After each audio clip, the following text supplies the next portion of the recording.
Bonjour à tous et bon réveil. Surtout, il est 7h30. Bienvenue à vous sur votre chaîne d'info locale. On continue ce jeudi matin, jeudi 4 avril. Vous êtes sur Grand Lille TV. Tout de suite, on fait le point sur l'actualité de la métropole lilloise.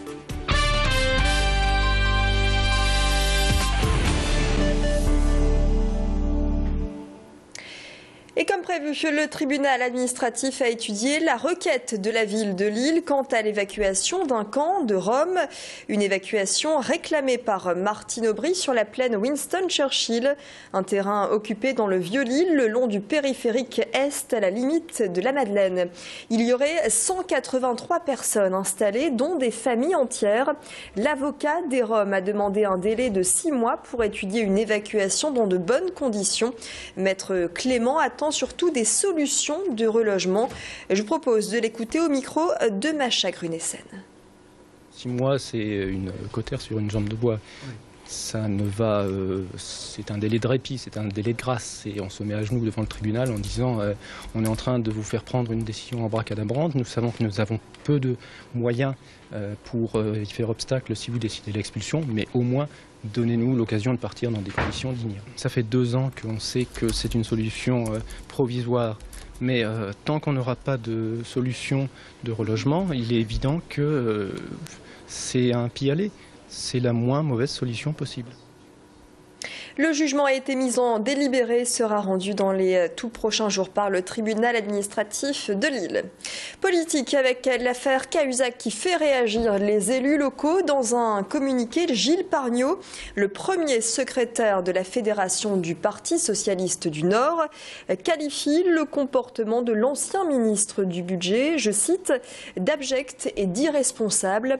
Gilles Pargnot salue l'exclusion de Jérôme Cahuzac du PS par Harlem Désir et lance ce message, plus jamais ça, fin de citation. Rappelons que Jérôme Cahuzac a été mis en examen pour blanchiment de fraude fiscale après avoir avoué détenir un compte en Suisse. Une page se tourne à l'hôpital de Seclin. Les 3 dernières sœurs hospitalières, les sœurs Augustines de la structure, quittent leur fonction de visiteuses. Pendant des années, elles ont eu pour mission de rendre visite aux malades. Objectif, les réconforter par la prière. Une action mise en place dès le XIIIe siècle à Seclin. Aujourd'hui, sœur Marie Laetitia et sœur Marie Michel, âgées de 82 à 88 ans, vont intégrer une congrégation religieuse et en quelque sorte prendre leur retraite.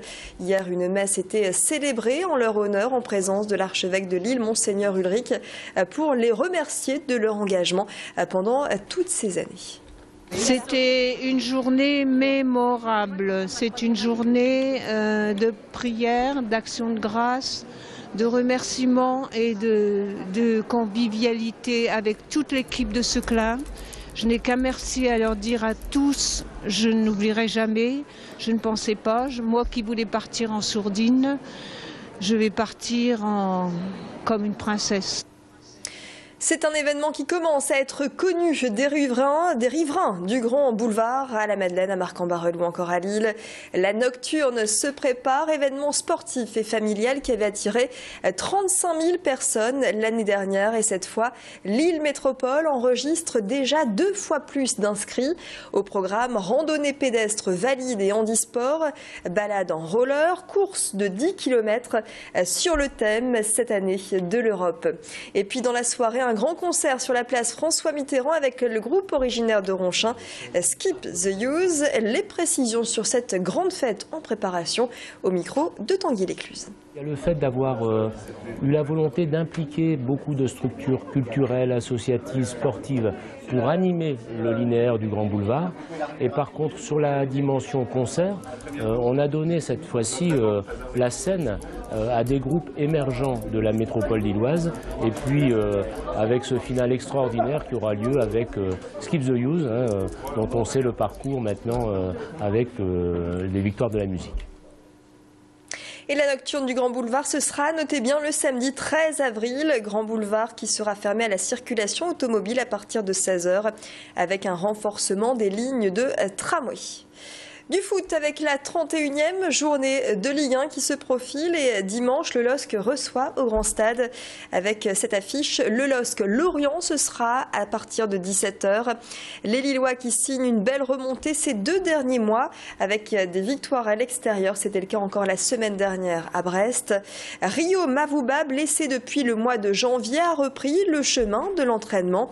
Il va toutefois falloir encore quelques semaines, certainement 2 à 3 semaines, pour que le capitaine du LOSC réintègre le groupe. Pour la première fois, j'ai rechaussé les crampons, donc ça fait du bien. Ça fait du bien de toucher le ballon, d'aller sur le terrain. J'ai aussi un petit peu regardé la tactique, donc voilà, ça fait toujours plaisir. C'est pas toujours facile d'être là mais de pas jouer, donc voilà, j'essaie de prendre du recul.